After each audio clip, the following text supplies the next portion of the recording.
Bienvenue chez Obscurlist pour des podcasts de jeux de rôle dans des univers sombres. Précédemment, dans Watcher in the Sky, les trois protagonistes sont arrivés dans le village étrange de Rydal. Nous reprenons, alors qu'ils essayent d'en apprendre plus sur les événements du village, à l'auberge. Bonne écoute de Watcher in the Sky, épisode 5.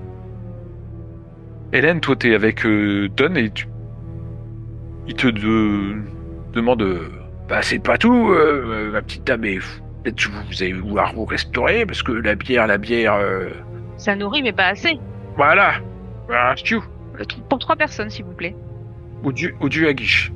Je vais demander à mes camarades mais ça sera un stew pour moi. Idem. J'ai encore le mouton, donc c'est bon, je vais pas prendre de la guiche. Un stew, ça ira très bien. 3 stews, très bien. Alors un bon ragoût, vous allez voir. Et puis il va faire son ragoût, il vous l'amène et vous avez un ragoût typiquement anglais avec la viande, les légumes et tout ça, arrosé d'une pinte si vous souhaitez.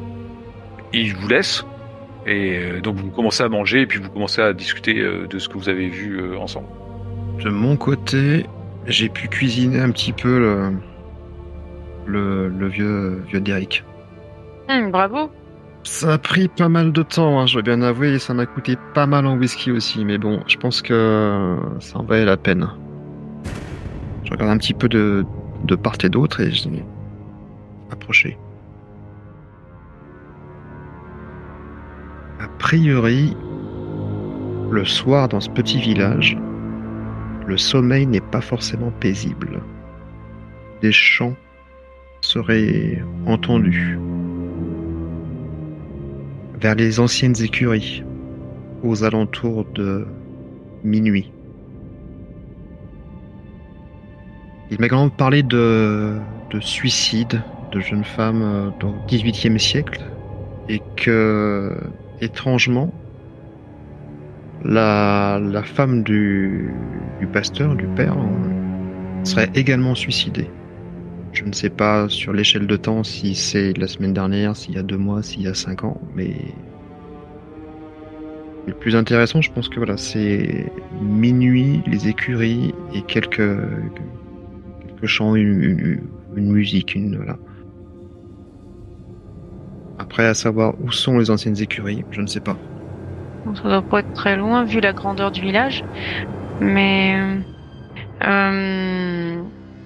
moi aussi j'ai entendu parler de suicide de plusieurs femmes et que faudrait aller enquêter vers le cimetière, notamment des tombes de 1697, je crois. Enfin, je crois que c'est cette date qui m'a été donnée comme si régulièrement il y avait des morts de jeunes femmes, des dates régulières. Donc, je ne sais pas pourquoi. Moi, j'avoue que j'ai pas très envie d'aller dans le cimetière là le soir, mais par contre, ce que vous nous dites, professeur, ça me rappelle ce que j'avais lu que au XIXe siècle, certaines personnes vouaient un culte ou vénéraient comment dire, j'allais dire une déité corvidée, enfin un rapport avec les corbeaux, et dans la région des lacs. Donc c'est peut-être pas une... Et si on reprend le poème bavarois du XIXe siècle également, avec cette imagerie du cercle, si je me rappelle bien, il parlait justement d'une roue, d'un rythme, voilà. De musique. Quand même, c'est cyclique également. Peut-être, on parle du XVIIe siècle, 1697, le suicide au XVIIIe siècle. Est-ce que c'est tous les 100 ans peut-être? C'est une hypothèse que j'avais aussi lue dans les livres, et là, vous dites 1697, on a aussi parlé de 1598, ma foi, c'est 100 ans littéralement avant. De mon côté, le père Vincent m'a pas du tout parlé de culte, de suicide, de choses comme ça. C'était beaucoup plus théologique et en même temps presque naturaliste. Il y a une lumière jaune, ocre, assez assez étonnante, ni naturelle ni artificielle, très visible au-dessus des bois, une chose qu'on peut voir peut-être. Et l'autre, de nouveau, j'ai assisté à une scène assez étrange de corbeaux s'agressant entre eux, mais d'une violence comme des humains, et ça a fait écho à ce livre qui parlait de corbeaux qui vont être en colère. Est-ce que cette lumière qui était diffuse au-dessus de la forêt que vous évoquez avait un rythme particulier, une sorte de pulsation ou une cadence, un séquençage? Non, il n'a pas mentionné de vibration, une couleur ocre, dorée peut-être. Ça fait cruellement écho à ma pierre de graphite qui émet la même chose, à une volumétrie beaucoup plus faible. Je rejoins votre théorie de tous les 100 ans parce que, effectivement, en 1598, j'avais noté que, désolé mon père, mais qu'un prêtre avait sacrifié sa fille pour une déité aux oiseaux. Là, on me parle de regarder des tombes de 1697, donc un siècle après. Et il nous reste à penser que pour les autres siècles, c'était à peu près la même année, donc vers 1797, 98 et 1897, 98. Dieu merci, nous sommes en 1933. Le tenancier m'a dit qu'il fallait surtout pas lui en parler parce que ça allait l'énerver, donc peut-être qu'il a quelque chose à cacher. À sa femme, non, qui s'est suicidée, tout simplement. C'est vrai qu'il a mentionné sa fille, mais il m'a pas parlé d'une épouse. J'ai pas relevé, mais il a parlé de sa fille, il l'attendait. Que diriez-vous d'une petite expédition? On va penser à emprunter une lampe tempête quand même, ou une lampe à huile. Je vais lui en demander une pour la chambre, et puis... Bon, moi, je vais aller poser mes affaires dans la chambre. De toute façon, déjà.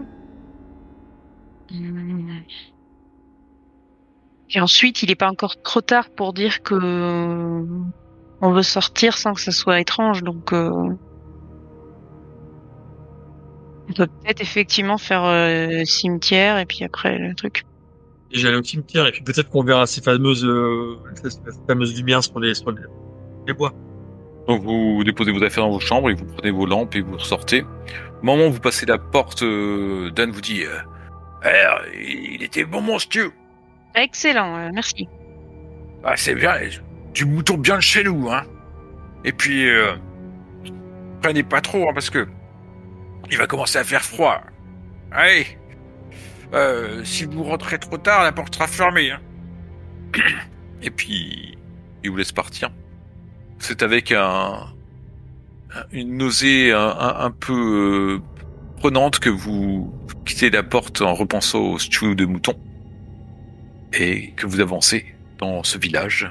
Vous repérez assez aisément l'église et le cimetière attenant. Quand vous y rendez, il n'y a plus âme qui vive. Vous constatez, comme vous avez indiqué Hélène, qu'il y a plusieurs pierres tombales datées de 1697. Peut-être 8-10, que des jeunes filles. Âgées entre 18 et 22 ans. Ça portait à croire que le village était un peu plus populeux en ces temps-là. Au niveau des noms, il n'y a rien qui nous parle? Oh non, pas du tout. Après, c'est assez lugubre, assez sinistre. Hein. Il y a des tombes qui sont récentes ou pas? La tombe la plus récente, c'est celle de la femme du pasteur. Et elle date de quand? Cette année. Et il y a des tombes en 1790, 15-16 et 1896. Oui. Oui, il y a des tombes. Il y a des tombes, mais pas aussi spécifiques que ce qui se passait en 1697, quoi. C'est surprenant, quoi. Vous êtes dans ce cimetière. La pluie tombe. Froide. avec un petit vent, c'est désagréable, vous êtes tout humide et vous êtes là avec vos lampes dans la nuit à 9h30. Qu'est-ce que vous faites? On pourrait pas les s'abriter directement dans l'église. Si cette dernière est ouverte. Est-ce que vous suivez Lucas? Peut-être avant, je regarde un peu au loin, savoir si je cherche la fameuse lumière. Non, pour l'instant, tu vois que des nuages et c'est cette pluie qui tombe. Et à chaque fois que tu lèves les yeux, tu peux pas t'empêcher de voir ci ou là un des corbeaux ou des oiseaux. Et donc, ça te... pas terrifie, mais ça te donne pas envie de continuer à regarder. Et il y a sans doute un presbytère qui est non loin de l'église, et donc le père dort pas dans l'église, hein, évidemment. Et donc vous pouvez entreprendre de voir si l'église est ouverte, et la maison de Dieu est toujours ouverte. Donc vous pouvez pousser les battants de la porte, les battants en bois humide, qui grincent un petit peu alors que vous rentrez dans la demeure du Seigneur, et avec aucun cierge allumé pour le coup. Je vais traverser la nef jusqu'à l'hôtel, voir si il y a rien qui me choque, entre guillemets, en termes peut-être de décoration, tableau. D'accord. Les autres? Moi, je regarde faire, je suis un petit peu intrigué. Dans ce qui cherche dans une église. Moi, je fais le tour de l'église juste pour regarder sa décoration, si aussi il y a de la poussière ou pas sur les bancs du devant, pour voir si les gens viennent à l'église ou pas. Je sais, voilà. D'accord. Donc en fait, je vois bien ce que font Lucas et Hélène, mais toi, en fait, tu bloques Arthur, c'est ça? Tu restes de... Je regarde, je me demande ce que va faire le professeur. Pour moi, on est dans une église et il inspecte. Et je suis un peu étonné pourquoi il inspecte une église. Alors effectivement, tu regardes les autres. Le professeur traverse la nef, se dirige vers l'hôtel en regardant un petit peu ci et là les tableaux, éventuellement les références bibliques, Ancien, Nouveau Testament qu'il pourrait y avoir, et il y a bien un Christ en croix, une Vierge dans un coin, mais pas beaucoup de tableaux, pas beaucoup de scènes rituelles par exemple de la crucifixion ou des choses comme ça, pas de vitraux, c'est très très sobre, c'est très très peu décoré en fait, il n'y a pas d'éléments liturgiques très très prépondérants en fait, c'est l'hôtel même est juste simple hôtel en bois, il y a même pas une nappe dessus, enfin bon, c'est assez chiche. Hélène, toi qui fais le tour de l'église, tu regardes un petit peu, tu passes peut-être par les travées extérieures et tu regardes les bancs, les choses comme ça. Il n'y a pas l'air d'avoir une grande foule qui vient à l'église. Alors après, ils n'ont pas l'air super nombreux non plus dans le village, mais il y a une certaine poussière, c'est-à-dire que le ménage n'est pas fait régulièrement et tu as du mal à trouver trace d'une présence régulière des ouailles. Mais quand je vois ça aussi, moi, finalement, je trouve ça... Je me dis que c'est une communauté qui est pauvre ou c'est choquant? Je dis que c'est une communauté qui est peu nombreuse, pauvre sans doute, mais t'as quand même de la tristesse de voir que c'est pas si fréquenté, que cette maison de Dieu est essentiellement très souvent vide. Peut-être, je sais pas, tu veux faire quelque chose de particulier pour... Oh bah du coup, je vais probablement aller prier. D'accord. Et les autres?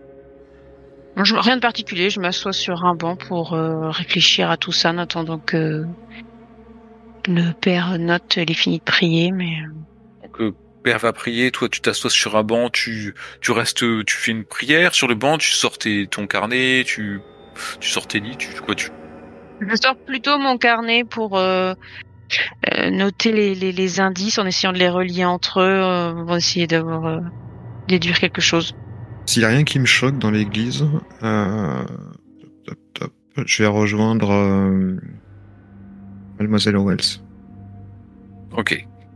Vous entreprenez de fermer la porte peut-être aussi de l'église, je sais pas. Ou vous le laissez Forcément, moi je suis juste rentré en fait pour inspecter rapidement, mais je compte pas non plus m'éterniser dans l'église. D'accord. Arthur, t'avances, peut-être tu t'agenouilles, je sais pas comment tu procèdes pour ta prière. Ça, sur un prie-dieu, tu poses tes genoux et tu pries en regardant, en cherchant presque du regard la croix du Christ et donc tu fais ta prière solitaire. Je sais pas à qui tu pries, je sais pas si tu veux nous en faire part ou si tu veux garder ça pour ton temps. Non, là, c'est vraiment une prière enfin, je parle directement à Dieu, en fait, pour remettre un peu de vie religieuse et de foi dans ce lieu qui paraît froid et un peu désert.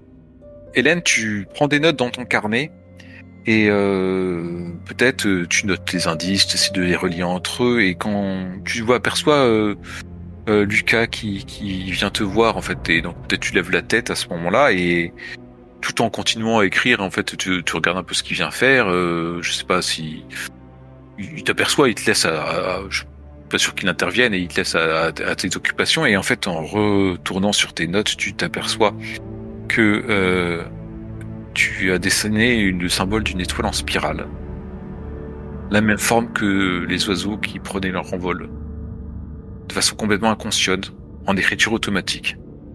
Et je te demande de faire un test d'équilibre mental. Lucas, toi, tu as entendu un bruit, un grincement à l'extérieur. Le grincement d'une porte. L'extérieur. Alors comme je sais pas si tu vas voir où, mais voilà, t'as entendu ce... Oui, je vais voir, oui. Oui, non, je vais voir directement.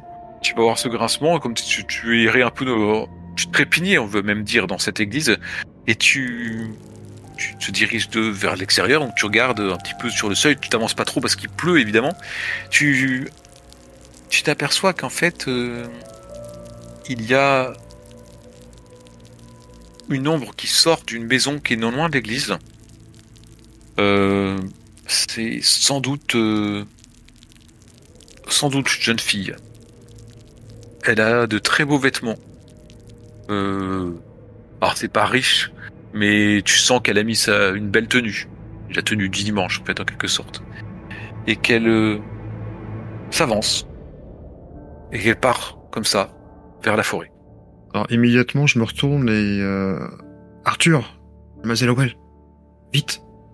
Hélène, toi, tu venais de constater que tu avais fait ce dessin sur ton carnet.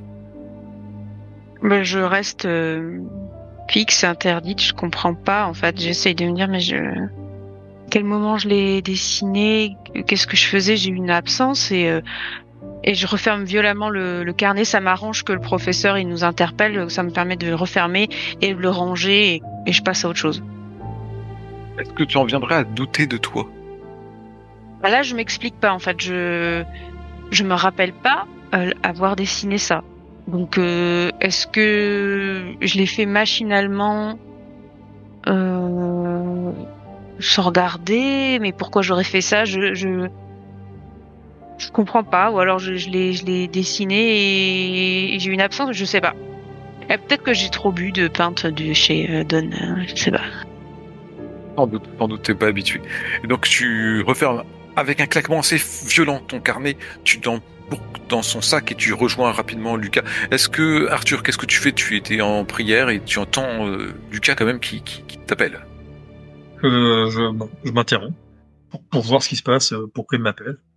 Alors tu le vois, il est devant la porte en fait, il commence à regarder à l'extérieur, il vous a regardé, il vous a appelé, fait un signe, puis il continue à regarder à l'extérieur, je pense, vraisemblablement. Ah bah je me lève pour voir ce qu'il a vu. D'accord, donc vous rejoignez Lucas, ils te rejoignent. Là-bas, je viens de voir une jeune femme se diriger en direction de la forêt. Elle avait l'air particulièrement bien habillée, qui dénote un petit peu dans ce village. Et à cette heure-ci, dans la forêt, un pas rapide, je vous propose qu'on aille voir. Vous partez donc à la poursuite de cette jeune femme. Je suppose que vous pressez le pas. Et elle est à l'orée de la forêt, elle commence à entrer dedans, elle marche un peu comme si elle savait où elle allait, ou quoi, d'un pas non hésitant en tout cas. Et vous l'arrêtez. C'est-à-dire que physiquement, il va falloir l'arrêter parce que quand vous l'appelez, elle ne répond pas. Je comptais pas l'appeler en fait. Je pensais juste la suivre. Mais je veux pas la stopper. En tout cas pour moi, je veux pas. Je veux juste la sorte de filature. Elle marche et puis à un moment, elle s'arrête et elle reprend sa marche. Continuez à la suivre, c'est cela? Vous avez du mal à bien voir, vous faites attention de ne pas vous prendre les pieds dans les enchevêtrements qui sont ça et là, les racines. Il n'y a pas de sentier, il y a des feuilles mortes qui sont au sol, peut-être à des endroits un peu de neige. Vous êtes dans cette boue un peu avec la pluie qui tombe sans discontinuer et elle s'arrête visiblement. Vous la voyez dans la lueur de la lune, en fait. Elle tient son bras gauche comme ça en l'air, elle monte son bras droit et vous voyez un éclat métallique. Je dis non, non, et je me précipite vers elle en courant. Je suis le prêtre. Oui, pareil, un peu moins rapide, mais vu que le prêtre est parti en premier, mais oui, je suis. Oui, donc en fait vous avez couru tous les deux, Hélène et Arthur et Lucas, t'as suivi péniblement. Toi, t'essaies de lui prendre les bras comme ça, et Hélène, tu fais sauter au dernier moment. Elle avait dans sa main droite un rasoir, et elle s'apprêtait à s'ouvrir les veines. Elle est consciente? Enfin, elle nous parle? Elle est dans quel état? Je sais pas, c'est pas du somnambulisme, mais on est peut-être pas loin. Je veux dire, elle se débat pas, elle est pas... Non, elle te regarde un peu perdue. Enfin, mademoiselle, qu'est-ce qui vous prend? Rien, je ne sais pas. Comment vous vous appelez? Alice Alice Vincent?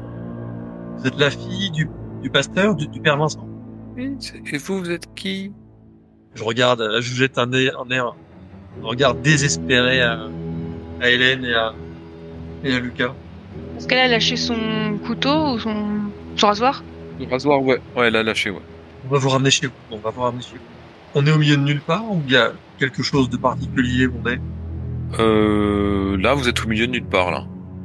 Donc, tu regardes ce qu'il y a à l'extérieur. Lucas et Hélène, vous faites quoi? Je vais essayer de parler à cette Alice. La bouger un peu physiquement, histoire qu'elle prenne peut-être conscience. Et, tu dis qu'elle est semi-somnambulisme.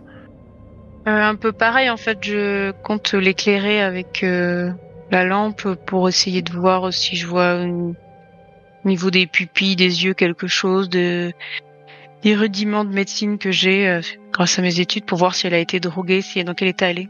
Arthur, tu vois que y a rien de particulier à part qu'au sol, c'est une pierre. Vous êtes sur une pierre. Une grande pierre plate. Mais sans doute couverte de feuilles, de choses comme ça, mais c'est de la pierre, quoi. C'est pas comme du rocher, si tu veux, c'est pas de la terre. Et les deux autres, donc t'essaies de la faire sortir de sa torpeur. Lucas, tu l'agites un peu. Hélène, non, effectivement, elle est pas droguée ou quoi que ce soit. Tu vois, elle est perdue, mais bon, il y a le professeur Brad quand même qui un peu, voilà, qui fait preuve un peu d'autorité. Et elle vous regarde, la voix tremblante. J'y peux rien. Ils me font partir. Les créatures, je peux pas les arrêter. Qui te fait partir? Les créatures. Tu viens ici tous les soirs?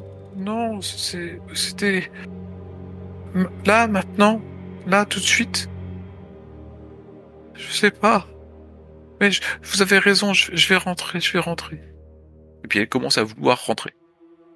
Moi, je la rattrape et je lui dis, elle ressemble à quoi, ces créatures? Je sais pas. Elle me regarde. Elle voit tout. Je sens leur regard, je sens qu'elle me voit. Vous savez, comme quand on se sent regarder. Vous savez. Vous parlez des volatiles? Des oiseaux? Les étoiles. Mais Puis elle commence à essayer d'enlever sa main, Hélène, et elle commence à vouloir. Je vais rentrer. Alors, frénétiquement, moi, j'ouvre mon carnet et je lui montre la spirale que j'ai dessinée sans m'en rendre compte. J'ai dit ça, vous l'avez déjà vu? Elles voyagent depuis les profondeurs de l'espace jusqu'au système solaire et reviennent sur la Terre. Mais elles repartiront bientôt et reviendront, c'est le grand cycle cosmique. Et elle tombe à genoux par terre. Elle est consciente ou inconsciente? Elle est consciente. Elle pleure. Regarde, enfin, ouais. Il y a des nuages, j'imagine qu'on voit pas les étoiles, en fait. Je regarde, elle a parlé des étoiles, donc je regarde le ciel. Tu dois pouvoir apercevoir quelques étoiles, mais... Les plus connus sont en place, tout va bien. Oui. Je regarde s'il n'y avait pas de marque sur elle. Alors une spirale, nuque, sur les mains, sur quelque part. Sur les... Alors, regarde un petit peu... Tu regardes, il n'y a pas sur la nuque, il n'y a rien, sur ses cheveux, sur ses épaules, quoi, ce qui est accessible, hein, parce que après elle est bien vêtue. Tu prends ses mains et tu t'aperçois que la phalange, ce qui sépare les deux phalanges de son annulaire est un peu gros. Tu vas faire un petit test d'équilibre mental. Ouais, c'est moche.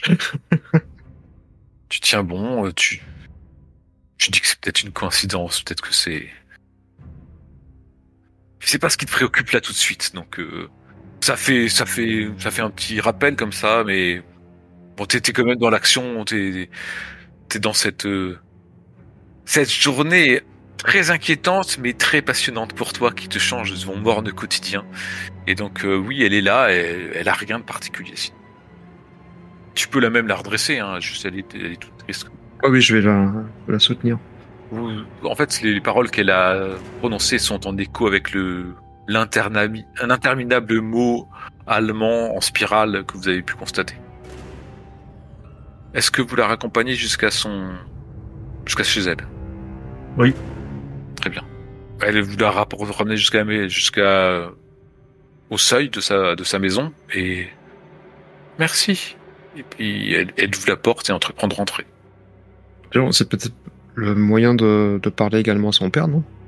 Ouais, bah du coup je frappe à la porte. Tu frappes à la porte et quelques instants plus tard, il y a le père qui descend Alice? Mais qu'est-ce que tu fais là, Alice? Va te coucher. Monsieur... Note, je crois... il est tard, que faites-vous là? Écoutez, mon père Vincent, pour être tout à fait franc, on l'a trouvé dans la forêt, elle était prête à commettre un geste irréparable. Il blêmit sur place. Ses jambes se dérobent sous lui, il tombe par terre, il fait « Oh mon Dieu! Oh, Seigneur! Et il se tient les mains.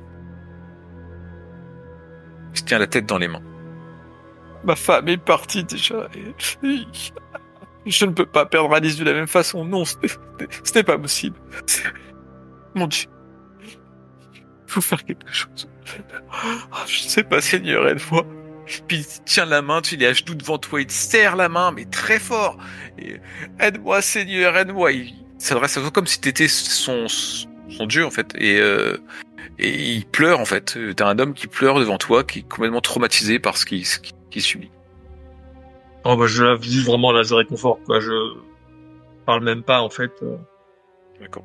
Lucas et Hélène, vous faites quoi devant ce spectacle étrange? Je reste un peu stupéfait. Et je vais attendre qu'Arthur ait fini de réconforter cet homme pour pouvoir peut-être poser 2 ou 3 questions sur le suicide de sa femme et peut-être les tenants aboutissants dans le village. Enfin, si. Il va forcément savoir quelque chose. Même chose que le professeur, parce que voilà, je pense que le père Note va savoir quoi faire. Et je me dis juste que ça nous renseigne sur le fait que il savait pas ce qui était en train de se passer. Voilà, pareil. Le père Vincent, en fait, est complètement effondré. il est en stress traumatique très très très vif en fait. Ça lui rappelle sa femme qui est. Vous savez que sa femme est morte cette année, qu'elle s'est suicidée.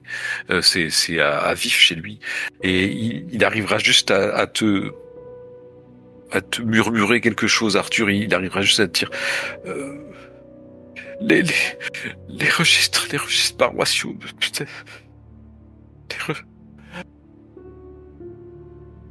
Je m'en mets, les registres. Puis Je répète, et je regarde Lucas, et j'ai des registres paroissiaux. Et puis il va s'asseoir en fait, et il vous laisse quoi. Il est à sa tristesse. Allons-y. Hélène, vous êtes partante? Oui, bien sûr, je vous suis, je vais pas rester ici. Donc vous quittez le père dans son salon, vous fermez la porte, vous retournez à l'église, vous hâtez de retrouver les registres paroissiaux dont il parle, et en fait vous voyez juste qu'il est écrit dans les registres paroissiaux que en 1816, le curé de Rydal parle de créatures étranges contre nature aux yeux de Dieu. Tu te rappelles un peu ce qui t'avait évoqué Arthur, quand il te parlait de ces créatures, que elles étaient étranges, et que voilà, que c'était pas normal leur comportement. Voilà, tout ça te revient, mais ça t'aide pas à avancer tellement sur ce qui s'est passé, quoi. Bon, cet homme est en détresse, il n'a pas l'air lié de près ou de loin à un éventuel culte bizarre, quoi. L'église n'est pas païenne, mais vous êtes quand même dans une impasse, en quelque sorte. Il nous reste les anciennes écuries. Le temps a dû passer. Il est 11h, quelque chose comme ça, peut-être même 11h30, vous n'êtes pas loin de minuit. Le temps d'aller chercher la liste dans les bois, de la ramener, oui, effectivement. Et donc vous choisissez vous entreprenez de vous diriger vers les anciennes écuries, que vous essayez de dénicher quelque part. Vous avancez vers les anciennes écuries qui sont envahies par la végétation. L'herbe pousse à travers les dalles de pavage, les bâtiments s'effondrent sous l'effet des racines des arbres qui les séparent. La végétation a clairement pris le dessus ici. Qu'est-ce que vous faites? Il est minuit moins le quart. Vous êtes dans ces écuries, donc cette petite cour pavée avec des enchevêtrements de racines. Les bâtiments eux-mêmes plus ou moins debout. Est-ce qu'on peut pénétrer à l'intérieur ou c'est fermé? Ouais, tu peux pénétrer à l'intérieur, tu peux même t'y cacher si tu le souhaites. Voilà, c'est la question qu'allait suivre. Oui, c'est possible Alors, je sais pas si vous voulez rester groupés ou pas. Bah oui, autant que possible, il n'y a pas de raison. Donc vous pouvez ouvrir dans le bâtiment qui semble le moins vétuste pour pas qu'il s'écroule sur vous. La porte est branlante, donc mal engoncée. Vous pouvez la pousser, vous mettre. La vitre est évidemment cassée. Il y a plus de verre. Il y a juste un morceau de bois, et derrière les pierres, c'est des stalles en fait d'écurie. Vous pouvez vous agenouiller et observer, cacher ce qui va éventuellement se passer. On va couper toute source de lumière. Si. D'accord. Vous éteignez vos lumières. Et vers minuit, -5, il y a 8 personnes qui s'avancent. Vous voyez leur silhouette, vous les avez aperçus parce que vous voulez pas trop vous montrer, mais vous les avez aperçus, ils sont passés devant la porte, vous les avez comptés, il y en avait 8. Au moment où un chant s'élève, vous entreprenez de lever un peu le regard au-dessus du bas de la fenêtre pour voir ce qui se passe, peut-être, non? Ou sauf si certains d'entre vous veulent pas regarder, si Lucas veut regarder clairement. Les autres? Moi, je regardais aussi. Moi aussi. Vous voyez qu'ils forment un cercle dans la cour. Ils ont le visage couvert, ils ont comme des capuches. Ils chantent en latin. Il y a un animal, peut-être un mouton, qui est retenu par des liens. Et avec des couteaux de cuisine, il tranche la gorge de l'animal et qui commence à se vider de son sang. Des champs se sont transformés. Les champs qui étaient des voies plutôt d'une texture habituelle se transforment en une voie fine. Peut-être qui transporte l'air nocturne.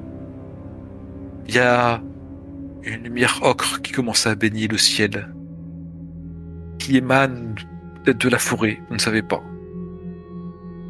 Et il y a des créatures qui ressemblent à des oiseaux qui commencent à se rassembler sur le toit. Vous entendez leurs griffes, ou peut-être leurs pattes, ce sur quoi elles se dressent, qui font du bruit à 1 mètre au-dessus de vos têtes. Elles semblent regarder, puisque celles d'en face, vous les voyez bien sur le fait du bâtiment. Elles regardent ce qui se passe. Et vous voyez que chaque individu coupe un morceau d'animal en train d'agoniser et le mange. Ils en prennent une deuxième tranche et la donnent à un autre. Ils en prennent une troisième tranche. Elle est lancée en l'air. Et les créatures se ruent sur elle, se la disputent, se l'arrachent et la dévorent. Puis, vous êtes toujours tétanisé par le spectacle que vous voyez. Pas tellement parce que c'est horrible, mais parce que ça vous rappelle tout ce que vous avez lu. Ils entreprennent d'ôter leurs vêtements ensanglantés. Il y a des hommes, des femmes. Ils commencent à s'accoupler sous les yeux des créatures. Vous ne faites toujours rien, vous continuez à regarder. Oui. Est-ce qu'on reconnaît des personnes qu'on a croisées dans le village, ou même dans l'auberge? Tu reconnais le berger. Est-ce que Arthur et Hélène continuent à regarder ce spectacle? Cette orgie macabre? Non, moi je vais détourner les yeux, en fait. Je continue à écouter, quoi. Donc, non, je regarde pas. Pour moi, c'est pas bon à rester. Moi, je continue à regarder. Quelque part fasciné, avec un mélange de curiosité, peut-être malsaine par rapport à ça. Mais oui, je regarde clairement. Et je agrippe le bras d'Arthur en même temps. Et au fur et à mesure que la cérémonie se passe, je resserre un peu plus la poigne sur lui. Alors, Arthur, tu t'es rassis à côté d'Hélène, le dos appuyé contre le mur, ne voulant regarder ce qu'il y avait. Tu sens la main de Lucas qui se pose sur ton avant-bras, qui se serre au fur et à mesure de ce qu'il voit, ce qui te renforce peut-être dans ta conviction de ne pas vouloir regarder. Hélène, toi, tu as choisi de ne pas regarder, peut-être juste d'écouter, mais tu entends juste des croissements, de la bestialité, des gémissements, mais pas tellement des gémissements de plaisir, plutôt un acte bestial. Et tu te retiens peut-être pour te boucher les oreilles, parce que t'as envie d'en savoir plus, mais c'est très malsain ce que tu vis là. C'était pas à quoi tu te destinais en entreprenant des études de biologie. Tu n'es vraiment pas à ton aise, et Lucas, tu vois ces vêtements tachés de sang, ces couples sur lesquels il y a encore du sang, parce qu'elles ont leur bouche plein de sang. Tu vois ce vieux Nasmith qui s'accouple avec une femme, et tu t'aperçois qu'il continue tout en s'accouplant à initier son tic, et tu te demandes même s'il serait pas un petit peu bossu de son dos et qu'une forme étrange au niveau de sa colonne vertébrale alors qu'il s'accouple, et que les créatures observent. Et une fois les derniers rats, les derniers cris poussés, les créatures s'envolent toutes simultanément et les individus partent, reprenant leurs vêtements, partent en silence. Et ainsi se termine Watcher in the Sky, épisode 5.